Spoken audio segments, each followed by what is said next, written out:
omset keluar masuk 140-an. 140 juta. 140 juta.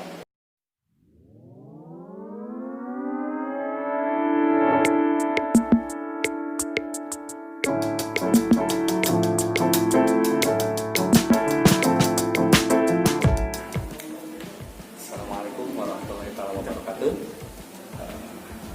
Kembali bertemu dengan saya, Mandarman, dimanapun dan kapanpun Anda berada. Seperti biasa, di channel saya, Backstory Channel, kita akan membahas para Purna TKI yang ada di Majalengka. Kebetulan hari ini saya akan bertemu dengan salah seorang kawan saya, salah satu Purna TKI Majalengka. Dia sekarang bergerak di bidang usaha gabah penggilingan padi. Langsung aja kita temui Kang Cucun. Assalamualaikum Kang Cucun. Kang Cucun. Kang Cucun ini kan salah satu Purna TKI Majalengka. Pertama berangkat kapan Kang Cucun? Pertama berangkat 2008. 10. Berapa tahun? Pertama kontrak 8 bulan. Tapi menghabiskan paspor ya? Menghabiskan paspor aja. Itu daerah mana Kang? Dulu pertama daerah Masan 1 tahun, terus karena krisis 2008 pertama krisis pabrik, akhirnya pindah ke daerah usaha. Oh berarti bisa pindah pabrik ya? Bisa pindah. Nah 2008 berangkat, berarti kan 4 tahun 8 bulan selama di sana. Kan gaji lumayan loh. Biasanya kan kalau istilah itu kan di Korea kan gaji udah nggak bisa diceritain lagi tuh.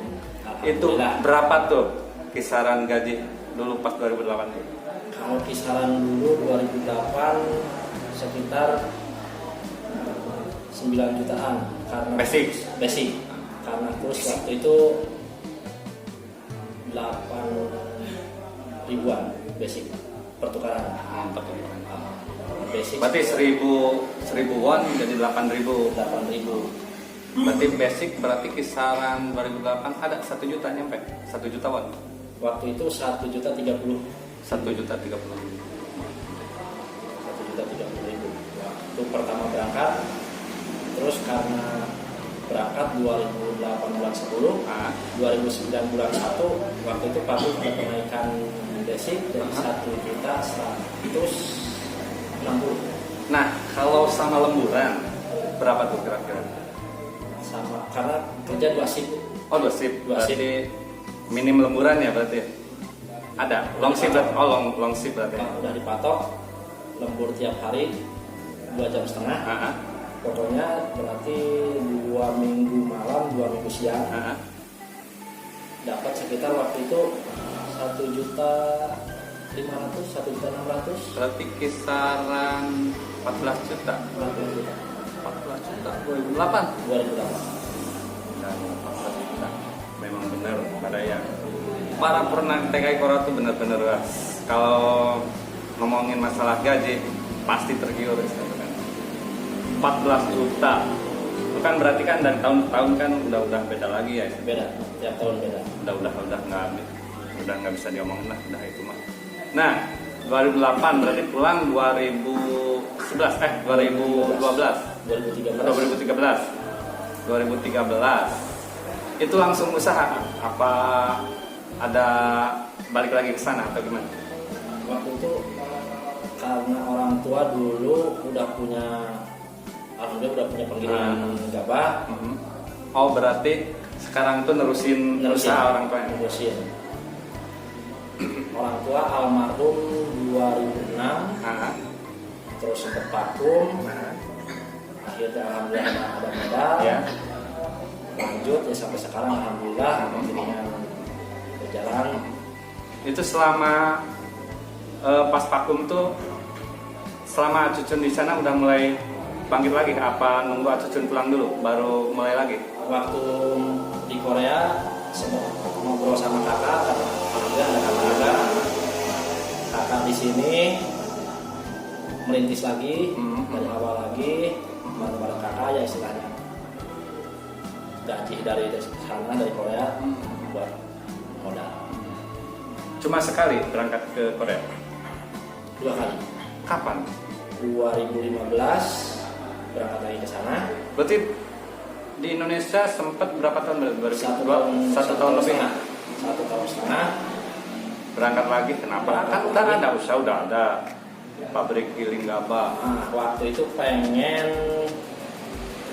ibarat kata penambahan modal sama penambahan bangunan. Yang terpikir waktu itu kesana lagi, bangun, beli mesin lagi 1 unit, dan alhamdulillah sekarang berarti udah ada 2 unit mesin dengan kapasitas giling per hari beras dapat 10 ton untuk 1 unit. 1 unit 10 ton per hari. Sedangkan sekarang tuh ada 2 unit. 2 unit. Berarti 20 ton. 20 ton. Itu jalan semua. Alhamdulillah. Mantap. 20 ton per hari loh. Nah, itu kan 2015 otomatis kan basic udah beda lagi ya. Beda lagi. Itu kan basic beda lagi. Itu kembali ke perusahaan lama apa perusahaan baru? Ke perusahaan lama. Waktu itu 2015 sebetulnya pas pulang 2013 itu sempat ditawarin perpanjangan kontrak. Cuman sempat dipikir-pikir dulu. Setelah dipikir-pikir akhirnya dia memutuskan untuk karena pengen penambahan gudang sama penambahan 1 unit mesin itu ya. Nah, berarti 2015 sama kan 5 tahun. Kontrak 5 tahun. Berarti 2020-an ya? 2019, 2020. Harusnya 2020. Cuman kontrak yang kedua ini nggak sampai 5 tahun. Enggak, cuma 4 tahun. Sayang padahal mah setahun lagi. Kenapa tuh? Keburu pengen karena udah ada mesin baru lah. Langsung lanjut usaha ya. Itulah. Nah, ini kan kebetulan kan ini usaha Cucun kan istilahnya tuh bisa disebut warisan dari orang tua ya, istilahnya kan kayak gitu. Nah, kenapa pingin istilah itu kan pingin melanjutkan dari segi keuntungan pasti ya kalau gak ya, atau dari segi apa lagi? Yang pertama sebetulnya kan karena emang basicnya udah di penggilingan gitu. Karena basic dari kecil udah di penggilingan, jadi udah mengetahui ya. Terus ya udahlah, udah ada ini usaha. Walaupun ya sekarang ya pengen alhamdulillah belakang sini udah ada. Bawang ya. Ini rencana mau itu lagi ya, ditanam lagi. Tanam lagi, pengen ya ada kegiatan yang lain selain penggilingan ya. Alhamdulillah karena dengar-dengar terus sama tanya-tanya sama yang ada pengalaman juga. Tanam bawang juga ya lumayan ya berarti ya. Emang sekarang lagi bagus berarti harga bawang? Atau sekarang emang iseng atau emang mau fokus juga? Ya tadinya kan cuma iseng-isengan lah itu. Pulang dari sana terus pabrik tiap hari cuma rumah pabrik. Bosan juga ya. Juga. Pengen ada kegiatan namanya nyoba sekali ya. Alhamdulillah nanam sekitar waktu itu 50 batang. Benih modal berapa? Modal waktu itu 3.800.000. Pas mau panen ada yang nawar 8 juta. Dari modal 3 juta? 3.800.000. Ada yang nawar sampai 8 juta. Berapa bulan biasanya kalau bawang? Kalau normalnya kan 2 bulan. 60 hari. Cuman ini kemarin baru 48 hari udah ada yang nawar. Ya akhirnya ya udah dikasih aja. Berarti 2 bulan. Lumayan juga ya, 5 juta ya. Nah dari situ akhirnya ketagihan. Nanam lagi yang kedua. Ini berarti udah berapa lama nih, nanam bawang kayak gini? Ini benih buat nanam nanti bulan depan. Ini buat nanam bulan depan. Yang kemarin dari benih sekitar 65 kilo. Sekarang alhamdulillah ini ada sekitar 3,5 kintal. Ini benih dari kita apa beli? Benih dari kita. Berarti Jadi hasil panen yang kemarin ya? hasil yang kemarin Dipisahin dulu, dikeringin, tanam lagi. Oh iya. Nah untuk gabah, sekarang kan banyak ya kawan-kawan kita yang masih di sana. Misalkan ada rencana, ini nih tertarik nih kayak bisnis acucun. Minimal nih harus punya modal berapa sih kalau pingin kita buka pabrik gabah? Ya kecil-kecilan lah kayak gitu minimalnya tuh. Misalkan bangunan udah ada, kalau bangunan belum ada ya. Misalkan udah ada tanah lah sedikit. Dan tuh untuk bangunan sama untuk mesin tuh sama modal untuk beli gabahnya tuh gimana? Kalau kemarin Kira-kira berapa tuh modal? Kemarin lahan sempat bikin baru, Ya. lahan itu ukuran 13 meter kali 20 meter. 20 meter. Karena borongan lah, Iya. asal-asalan gitu.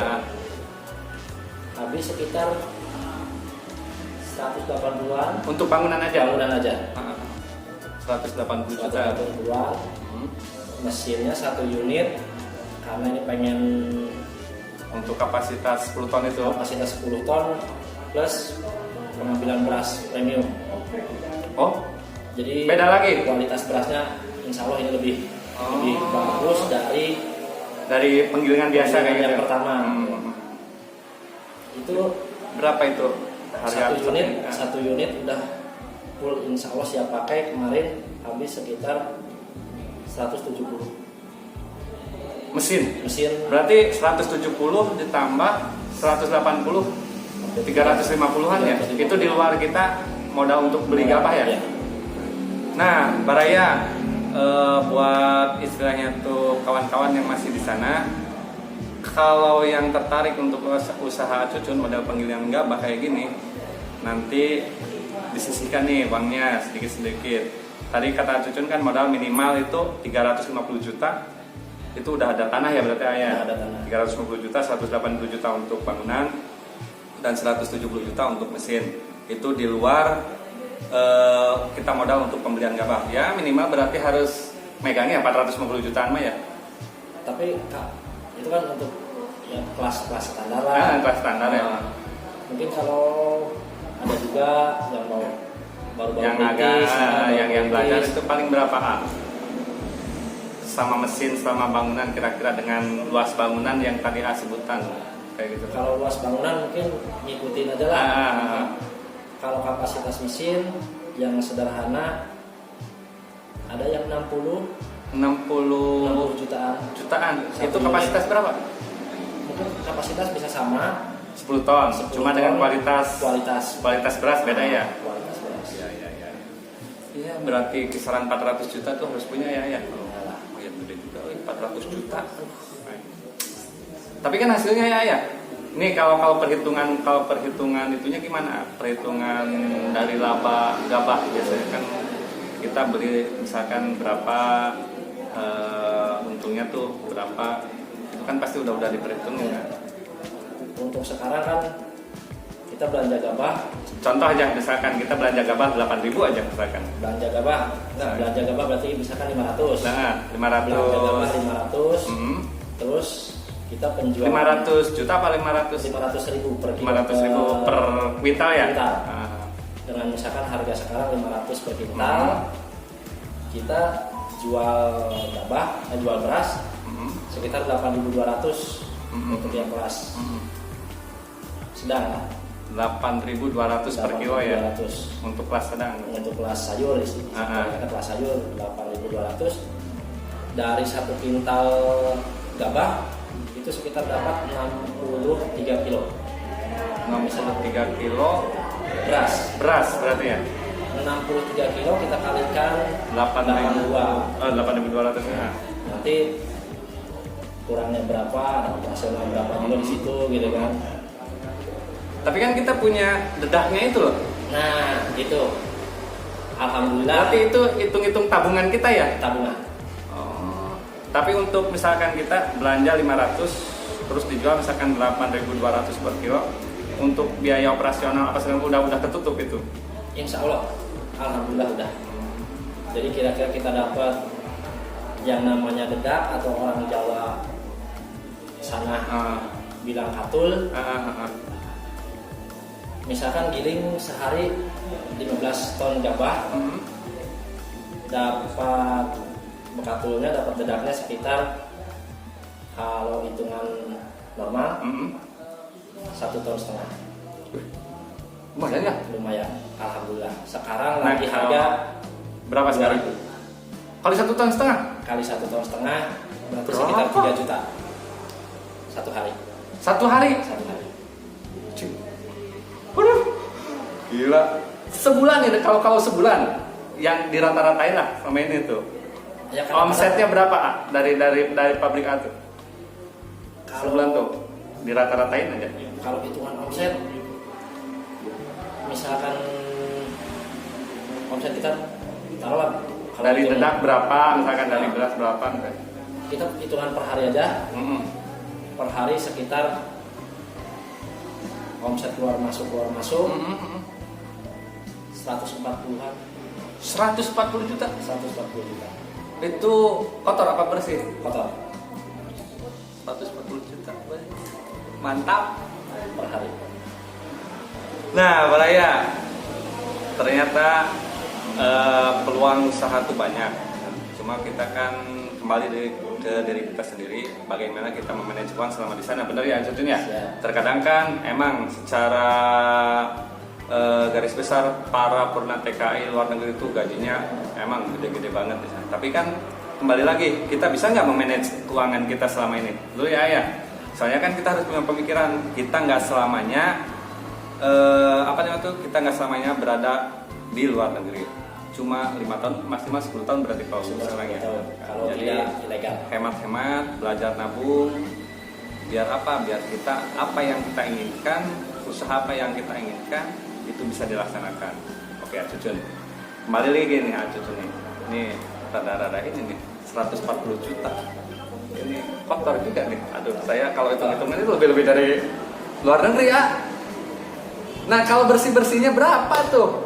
Penasaran nih. Kalau alhamdulillah ini lagi bulan-bulan sekarang, harusnya sih tadi bawa bukunya gitu kan, biar enak ya. biar enak gitu kan, hitungannya gitu kan. Cuman kemarin sebetulnya udah dilihatin juga hitungannya gitu. Untuk sekarang alhamdulillah sehari masih dapat sekitar 2.700.000-an Bersih. 2.700.000 kali sebulan berapa, boys? Aduh. Untuk sekarang dari penggilingan sekitar per hari 1 unit itu 15 ton gabah, berarti 2 unit 30 ton, tinggal 2.700.000 kali 2. 5 juta, gila kali sebulan aja udah 150 juta. Alhamdulillah. Ush. Untuk sekarang tapi Mantap. Siasatinya tuh, biar stok beras kita tuh Ada pada terus. tuh kayak gimana? Sekarang posisi Majalengka udah mau musim panen raya. Alhamdulillah berarti stok untuk 2-3 bulan ke depan ada. Berarti kita stok terus Stok. untuk pas-pas panen raya. Stok, Beli aja. beli. Terus nanti bulan pengalaman yang udah bulan 9, bulan 10 itu biasanya daerah Subang panen. Benar, berarti tiap daerah juga kan nggak sama. Oh iya. Sekitar bulan 10, bulan 11 daerah Subang panen, kita belanja gabah ke wilayah Subang. Karena wilayah Majalengka untuk bulan 10, bulan 11 udah mulai berkurang.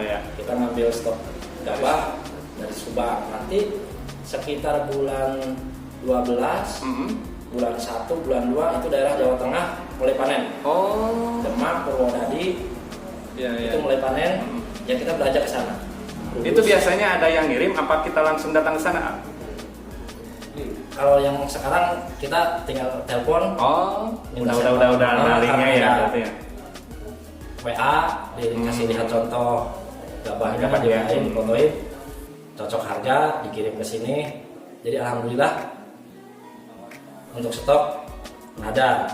Karena itu bulan 1, bulan 2 biasanya daerah Demak, Kudus, Pati, Purwodadi panen. Nanti Majalengka mulai panen lagi bulan 3. Nah kalau via WA kan biasanya kalau gabah itu kan harus, kalau orang Sunda mah di poyan tuh harus bener-bener ya. Istilahnya tuh ya dijemur tuh harus bener-bener ya istilahnya kan. Nah kalau PIAWA kita tahu itu dijemur udah benar-benar udah dijemurnya minimal kan, kalau cuaca bagus kayak gini kan 3 hari udah kering kan. Nah kalau PIAWA emang udah tahu Ya namanya usaha. nanti kan pasti kan kualitas ke berasnya juga kan beda juga kan misalnya kan. Kita biasanya karena di usaha itu harus ada istilah yang Kepercayaan. kepercayaan, saling percaya. Insya Allah di sana bilang ini gabah siap giling, Iya. gitu kan. Ya udah kirim gitu. Tapi misalkan Tapi tetap dicek lagi ya kita sama dicek kita. lagi, datang ke sini kita tiap karung biasanya kita cek kontrol. Nah kalau misalkan ada yang tidak sesuai dengan kriteria, kita balikin lagi berarti apa gimana? Biasanya kalau ada yang tidak sesuai dengan kriteria itu kita nego harga. Biasanya dinego harga. Kalau misalkan tidak ketemu dinego harga, ya mungkin cara satu-satunya. Oh berarti lagi. putus ya? Biasanya nego harga. Oke. Menarik juga ini, beras ternyata menggiurkan ini. Tapi ya lumayan ya, harus punya modal yang sedikit juga kan di sana kan. Modalnya kalau untuk kualitas istilahnya di balik kata sedang lah. Di balik modal kan kita juga kan harus, palingnya kan kita harus punya rekanan yang ya tadi kan kata ngomongin kan istilahnya kan Majalengka kan nggak selamanya bisa memasok. Bisa memasukkan Gabah kan pasti kan ngambil dari daerah luar juga kan.